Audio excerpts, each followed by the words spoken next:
Bonjour. Le rôle de la psychologie dans nos vies quotidiennes est non négligeable en regard des problèmes de comportement ou patterns ainsi que des réactions des gens qui sont de plus en plus interpellants. De ce fait, réussir dans nos relations interpersonnelles est déjà un chemin parcouru, encore qu'il faudrait rester à jour pour apprécier l'humain en nous et chez les autres. Nous avons le plaisir d'accueillir M. Alex Sarraf, professeur de psychologie, psychopédagogue et conférencier. Il est créateur d'outils didactiques et psychopédagogiques. Il est l'un des deux concepteurs d'un site web portant sur l'approche écologique d'Urie-Bronfenbrenner en psychologie du développement. Alex est un psychopédagogue et un enseignant dont l'humanisme et la réceptivité empathique à autrui sont rayonnants. Il est l'auteur de La psychologie pour apprécier l'humain, publié chez Béliveau. Ici Kamal Benkiran, bienvenue chez Art et Lettres.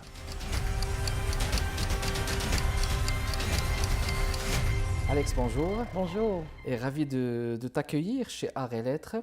Merci. Et de parler de ce beau livre. On va en parler dans les prochaines minutes, La psychologie pour apprécier l'humain, mesdames et messieurs, de son auteur Alex Sarraf, professeur de psychologie, psychopédagogue.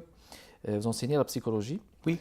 Et puis, donc, vous avez écrit ce livre. J'imagine que c'est votre premier. Oui, c'est mon premier livre. C'est le premier, La psychologie pour apprécier l'humain. La vie est belle et simple, ce sont les gens qui la rendent triste et compliquée. On va en parler.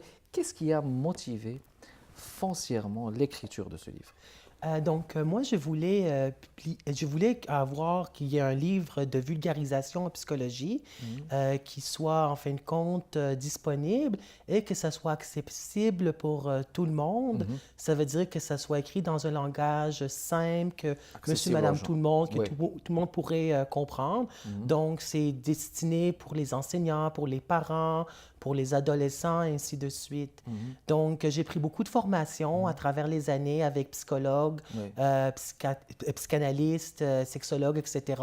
Puis, je voulais aussi partager le fruit intellectuel de mes connaissances théoriques et pratiques, étant donné que j'enseigne au Cégep de Saint-Laurent depuis de nombreuses années. Préfacé par Yvan Dallaire, oui. qui est psychologue aussi, et qui dit oui. que c'est un livre réussi de par la vulgarisation populaire de nombreux domaines donc de la psychologie moderne.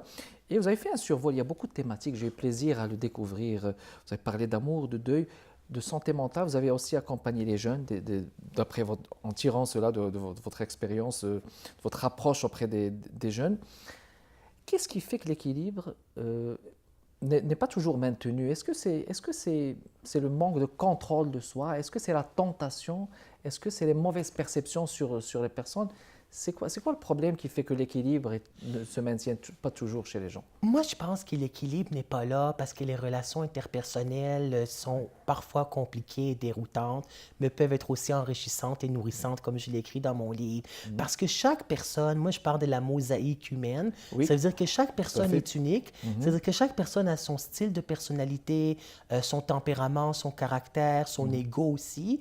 Donc, ce qui fait en sorte que chaque personne a sa propre perception aussi. C'est une façon de voir les choses, son propre opinion. Donc, parfois, les gens le voient de façon différente parce qu'on a des points de vue divergents. Donc, il faut trouver l'équilibre. C'est la santé mentale, c'est l'équilibre par rapport à moi-même, mais en tenant compte des autres aussi. Des autres aussi. Et quand vous dites la vie est belle, est simple, et les gens ne voient pas souvent le fait que la vie est belle. Hein? Non, parfois les gens ne voient pas que la vie est belle et simple, mais elle est telle qu'elle est. Elle est belle et simple, mais parce que parfois les autres nous rendent la vie plus compliquée. Oui. Parce qu'il y a de la violence que les jeunes vivent aussi. Un adolescent sur 5 vit de la violence dans sa relation de couple, que ce soit violence physique, verbale, psychologique, sexuelle, économique, spirituelle. Il y en a 6 types de violences que j'ai écrits dans mon livre. Et les relations interpersonnelles aussi, comme j'avais dit, qui sont compliquées. Puis on n'est pas responsable non plus de la perception des autres. Non. On est responsable de notre propre perception, de notre façon d'être, d'interagir, d'agir et de ressentir par rapport aux autres.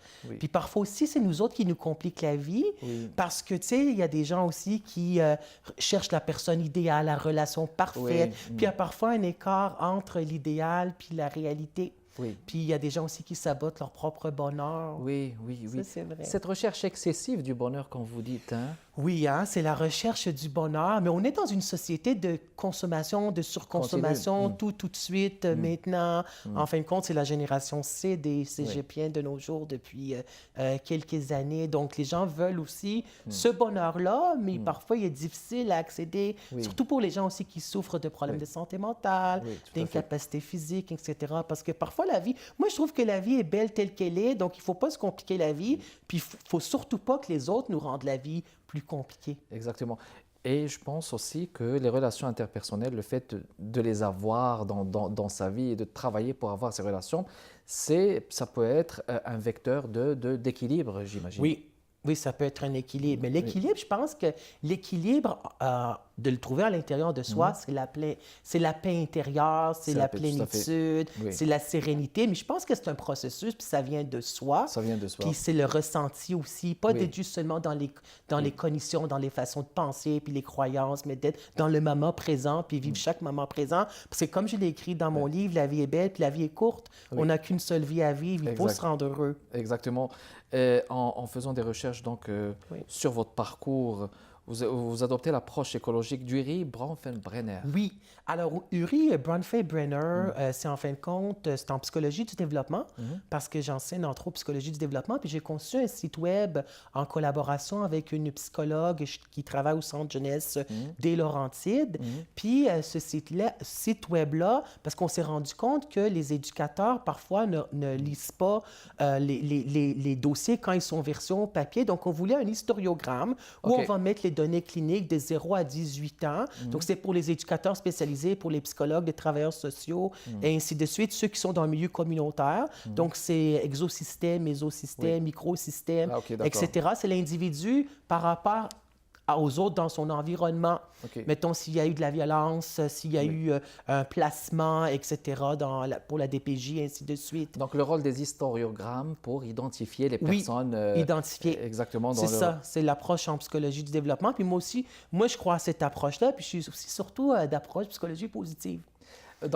Oui. Et donc là, ça me rappelle la pensée positive. Oui. Comme, je ne sais pas comment on Oui. la nomme aussi, mais la pensée positive, Oui. les gens, ils en parlent beaucoup dernièrement. Oui. Comme un moyen d'accéder peut-être à cette paix intérieure. Oui. Donc, la psychologie positive, en fin de compte, Seligman en a parlé. Puis moi, je suis d'approche psychologie positive. Ça veut dire que je crois qu'il faut voir aussi le positif et non pas seulement le négatif. Oui. Puis pour l'approche la psychologie positive, c'est de prendre aussi le négatif et de le tourner en positif. Oui. De voir que la vie aussi est belle, en fin de compte. Parce que parfois, puis j'avais suivi une formation avec une neuropsychologue, une conférence qui avait dit que le cerveau est préprogrammé de façon neurobiologique, d'être axé sur le négatif plutôt que sur le positif. Et c'est notre rôle à nous de transformer ce négatif, comme vous dites, Bien vers sûr. le positif. Alex, on va continuer notre Parfait. discussion. On va le faire après la pause publicitaire, mesdames et messieurs. Restez avec nous.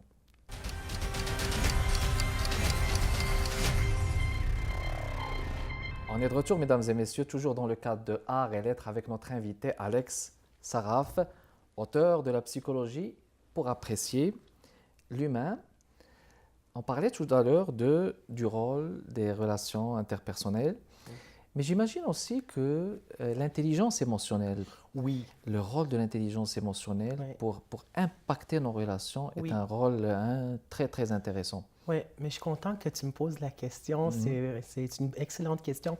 Parce que l'intelligence émotionnelle, en fin de compte, l'auteur, c'est Daniel Goleman. Exactement. Puis il y a 3 caractéristiques de l'intelligence émotionnelle. Il y en a 5, mais habituellement, il y en a 3 dans les livres de psychologie. Puis, en fin de compte, une des caractéristiques de l'intelligence émotionnelle de Daniel Goleman, c'est d'avoir des relations interpersonnelles satisfaisantes, de connaître et maîtriser ses émotions. Donc, de savoir que derrière ma colère, il y a souvent de la peine, et ainsi de suite, d'être capable de gérer son stress, et ainsi de suite. Et aussi l'empathie. L'empathie. Puis éprouver de l'empathie avec les autres, envers les autres, envers autrui. Puis moi, je crois à l'empathie. Puis ça fait des années, c'est une de mes missions professionnelle que je me suis donnée depuis plusieurs années. Je l'enseigne à mes élèves l'empathie. C'est un mode de traitement cognitif que je suis capable capable de me mettre à la place de De l'autre l'autre, et de oui. ressentir puis de comprendre Tout ce à que fait. l'autre vit, ce que l'autre ressent. Je me mets à sa place dans quelques instants dans ses souliers. Et c'est vraiment Ouais. très important parce que j'imagine qu'à travers l'empathie, on fait preuve d'humanisme aussi. Hein. Oui, c'est sûr, puis de C'est sûr. compassion après. De tu sais. compassion parce que hein, le fait de l'indifférence, c'est Ouais. toujours un moyen de laisser ces relations glaciales et différentes avec Ouais. les gens. Non, c'est pas... Puis je pense que c'est ça, c'est l'indifférence qui tue. Qui tue, tout à Surtout fait. dans les relations de couple, quand il y a de l'indifférence ou quand dans les relations interpersonnelles, la personne est indifférente à Oui. toi. Ça, c'est affreux de C'est affreux, ressentir c'est ça, affreux, en c'est fin affreux de de compte. ressentir. C'est pas... C'est pas agréable du tout, là. Non, non, non. Alex, je vous cite à la page Oui. 67. Oui, La page 67, les gens qui ont des troubles de santé mentale ont peur de se faire juger. Commentaire. ouais.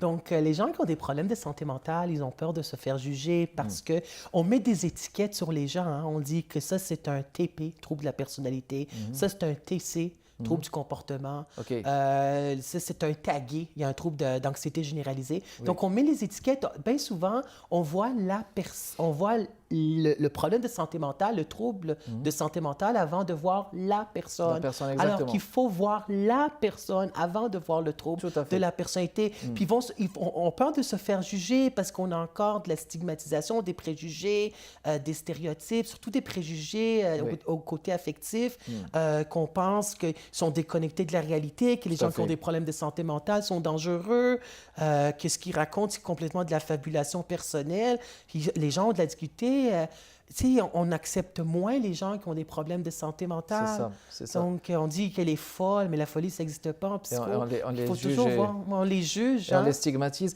Mais Ouais. pourquoi est-ce que la peur d'être jugé Ouais. occupe une grande place chez nous? Pourquoi? Mais je pense que la peur d'être jugé, on a peur de se faire juger parce qu'on a peur de ne pas être accepté. Puis ça aussi, ça peut être aussi par rapport à notre estime de soi, par rapport à notre Oui. vécu.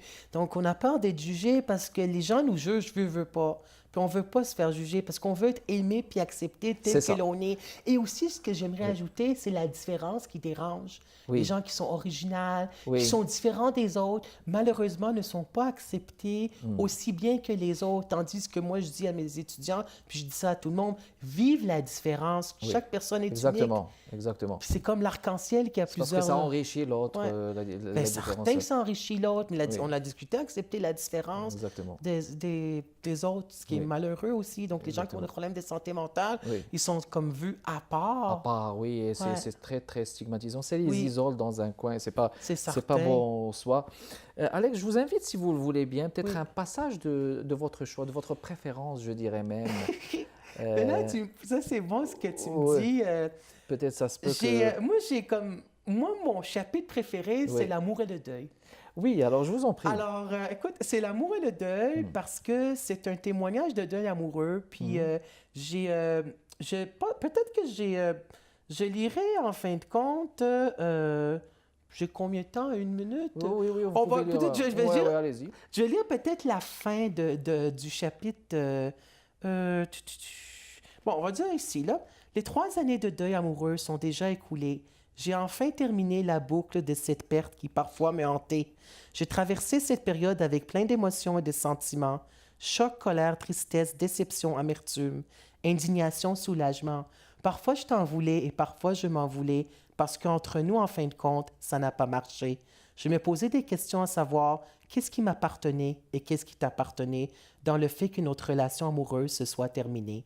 La chimie qu'il y avait entre nous s'est évaporée à tout jamais. J'ai fait la paix avec le passé. Je me questionnais parfois à savoir si tu pensais à moi pendant ces 3 années. Est-ce que tu as eu des regrets? Ça, je ne le saurais jamais. Je me questionnais en me disant quelles étaient les erreurs qu'on a commises dans notre couple. Pourquoi cela nous est arrivé? Pourquoi?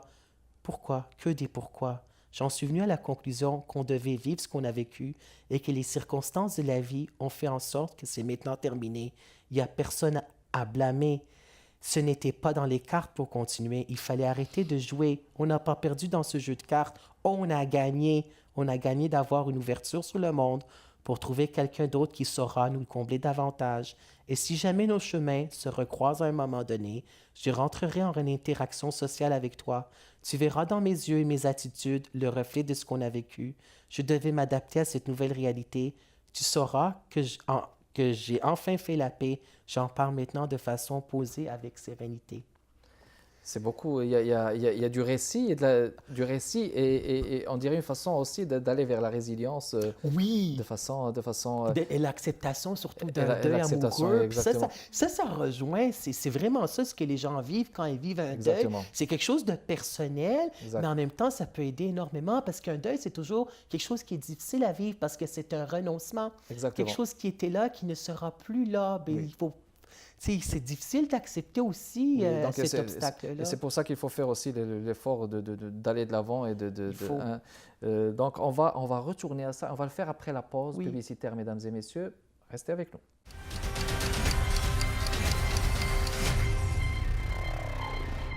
De retour, mesdames et messieurs, toujours dans le cadre de Art à Lettres, avec notre invité Alex Saraf-Alex. Il y a une question qui m'intrigue. Oui. Sur les coachs de vie, le rapport à la société, les PNL, comme on les appelle, qui font dans la neuropsychologie, cette formation courte parfois qu'ils prennent, ce n'est pas pour dénigrer qui que ce soit, je pense qu'ils ont un apport, mais moi je demande aux psychopédagogues que vous êtes, aux Oui. profs de psychologie, quelle est votre perception des coachs de vie? Moi, je pense c'est comme un psychologue ou comme un psychothérapeute qui a des bons coachs de vie, comme il y a ceux qui laissent à désirer. Donc, je pense que aussi, c'est la formation, oui, mais c'est aussi les interventions qu'ils utilisent. C'est sûr que l'Ordre des psychologues s'est prononcé là-dedans, puis il y a une loi 21 qui a passé que pour être garant, pour faire de la psychothérapie, il faut avoir le brevet de psychothérapie C'est qui ça. est octroyé par l'Ordre des psychologues. Mais ça, c'est pour être psychothérapeute. OK. Donc, ceux qui se disent prend un coach brevet. de vie, ben, ils sont coach de vie parce qu'ils détiennent pas le titre de psychothérapeute. OK. Donc, il y en a qui vont aller voir un coach de vie, puis on fait en neurolinguistique, par exemple, ou etc. Là. Mais moi, je pense que c'est aussi... Je pense que, oui, l'Ordre des psychologues voulait protéger, d'une certaine façon, la société, mais c'est aussi la personne, quand elle s'en va voir, que ce soit un psychologue, ou que ce soit un psychothérapeute, ou que ce soit un coach de vie, est-ce qu'elle se sent bien dans cette première C'est ça. séance-là? C'est ça. Parfois, même avec un psychologue, on ne se sent pas bien, puis il faut s'écouter voilà. soi-même, en fin de compte, notre intuition aussi qui peut nous guider. Voilà. Donc, je pense qu'écoute, comme il y en a qui sont bons, puis il y en a que, tu sais, c'est comme les psychologues pas- aussi, là, Oui. et ça dépend aussi de la relation avec le client Oui. et avec quelle problématique. Oui. Puis, une approche peut fonctionner avec ce client-là, tandis qu'avec un autre client, ça ne marchera pas. Ça pourrait pas. Mais justement, coach de Ouais. vie, c'est par rapport peut-être à aider à affronter certains obstacles Moi, de vie. Moi, ce que j'ai entendu, c'est coach de vie, c'est qu'ils font ça vraiment bref. Là, c'est une petite psychothérapie brève qui, en fin de compte, avec coach de vie, que c'est 5 à 8 séances. Tandis qu'avec les psychologues, une psychothérapie brève, c'est 8 à 10 séances, Oui. là, 8 à 12, mettons. Là. Mais c'est vraiment 5, c'est qui donnent vraiment des conseils. Tandis OK. que les psychologues vont plus guider, peuvent Oui. aussi parfois conseiller. Mais les autres, les coachs de vie, ils font dire... Puis il y en a qui peuvent avoir ce don-là aussi. Là, ça dépend, c'est chaque personne, je pense. Là. Ça dépend de chaque personne. Mais justement, parce que ça m'est arrivé une fois Ouais. aussi de voir peut-être de visu, de Ouais. manière directe, comment ils aident des jeunes, comme votre rapport peut-être aussi au cégep avec les jeunes, comment ils les accompagnent. Et là, il y a cette question aussi du rapport des jeunes aux technologies de l'information. Oui. Il faut dire que les enfants maintenant, par exemple, oui. je vois beaucoup de parents qui vont chez des coachs de vie ou des psychologues. Le rapport des jeunes aux technologies de l'information, aux cellulaires, Oui. aux cellulaires intelligents, aux iPhones, aux iPads, c'est contestataire. Oui, c'est C'est ça. problématique. Oui. Comment voyez-vous l'avenir comme psychologue? Mais moi, je pense qu'ils n'ont pas pensé qu'Internet irait aussi loin. Avec Facebook, avec Oui. ce qui est écrit, avec la cyberintimidation. Puis oui, les cellulaires, les étudiants les ont en classe. Moi, je leur dis de ranger leur cellulaire, ça va de soi, mais c'est parce que tout est rapide, tout Oui. peut être sur Internet, puis il y a des gens qui se laissent sur Facebook aussi. Donc, c'est vraiment... écoute, c'est qu'est-ce qui appartient à la vie privée, puis qu'est-ce qui appartient à la vie publique. voilà. Puis les gens vont c'est carrément parfois les commentaires que les gens mettent sur Facebook, Non. ça laisse à désirer. Ils se laissent sur Facebook, en fin de compte. Oui. Donc, c'est vraiment, tout est rapide. Oui. Ça va loin aussi, hein? Mais est-ce qu'il faut s'inquiéter? Parce que Moi, quand je tu pense vois que des oui. enfants qui passent, par exemple, une journée, mais presque une journée, ou qui Moi- passent une soirée, ils s'endorment à 4 heures, là. Ouais, moi, je 4 heures pense du que soir. oui. Moi, je pense qu'il faut s'inquiéter. OK? Il faut s'inquiéter par rapport à ce qui est sur Internet, ce que les adolescents, le contrôle parental, là, ils Oui, peuvent le oui. détourner en fin de compte. Là. On devrait s'inquiéter de Oui. ce qui se passe là. Il y a des gens, des adolescents puis des adolescentes qui se sont suicidés parce qu'ils ont vécu de la La cyberintimidation sur cyberintimidation à Internet. travers sur Internet, oui. Oui, Tout à fait. il faut absolument... Il faut s'inquiéter en tant que parent, Oui. en tant qu'enseignant, puis il faut sensibiliser surtout Oui. les jeunes. Parce que Tout à les fait. jeunes ne se rendent pas compte, là, leur lobe frontal, là, Non. il Oui. se développe à la fin Oui. avec leur pensée, puis l'apprentissage, puis tout ça, puis l'impulsivité, ça se développe à la fin de l'adolescence, c'est 15 à 25 ans. Oui. Donc, ils ne s'en rendent pas compte de Ils ce sont qui est très sensibles à qu'est-ce ce- qu'ils écrivent sur Internet, là. Oui. Il Les faut vraiment conséquences. contrôler, comme Oui. vous dites. Il y a une belle phrase que j'ai retenue dans, Oui, dans le vas-y. chapitre 11, La vie, pot de pétales de fleurs. Oui. J'ai retenu cette métaphore. Comment est-ce que vous l'expliquez? Bien, la vie pot de pétales de fleurs, en fin de compte, il faut avoir Chapitre 11. Oui. Donc, il faut avoir, en fin de compte, le sol. Le sol, en fin de compte, le plancher, il faut que ça soit quelque chose de solide. Donc, c'est le pot de pétales de fleurs, mais en fin de compte, on met le pot. Donc, ça, c'est la fondation. Ça, c'est l'enfance, là. Oui. Il faut que, C'est le on a une... socle. Ben oui, il faut que ça soit stable. On a une seule enfance à vivre. En fin de compte, il faut la chérir. Oui. Et ensuite, on met les engrais. Ben, les engrais, en fin de compte, les graines qu'on sème, en fin de compte, c'est Permettre- pour l'adolescence. Et ce qui fleurit, en fin de compte, là, ce qui fleurit, c'est le début de l'âge adulte, parce qu'on dit la fleur de l'âge, c'est la vingtaine puis la trentaine. Exactement. Donc, et les fleurs vont aussi mourir. Oui. Il y a, il y a Si la on n'en mort prend pas aussi, soin. puis il y a des renoncements qui sont à faire, Exactement. Et puis- etc. Et puis vous le définissez comme ça, si vous permettez que je Oui, le lise vas-y. brièvement. La vie est comme une fleur qui a plusieurs pétales, donc plusieurs étapes ou périodes, telles que l'enfance qui est faite pour grandir et chérir, l'adolescence qui est à traverser pour se construire, le début de l'âge adulte qui est à bâtir l'âge mûr, qui a encadré à franchir l'âge avancé qui nous amène à la mort comme aboutissement. Alors, je dois vous dire que j'aime beaucoup ce passage. Écoutez, c'était un plaisir de vous recevoir. Les gens qui aimeraient l'acheter, Oui, bien sûr. Donc, il est présentement sur tous les sites web, sur le site web de Béliveau Éditeur, Renaud Bré, Archambault, bélivoediteur.com, oui.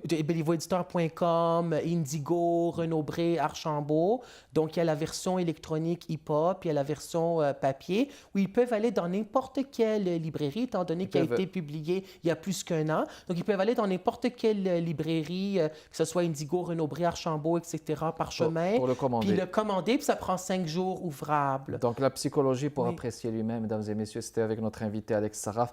Merci beaucoup d'être passé nous voir chez Arts et Lettres. Merci beaucoup de votre continuelle fidélité, mesdames et messieurs. Kamal Benkiran avec vous. À la prochaine.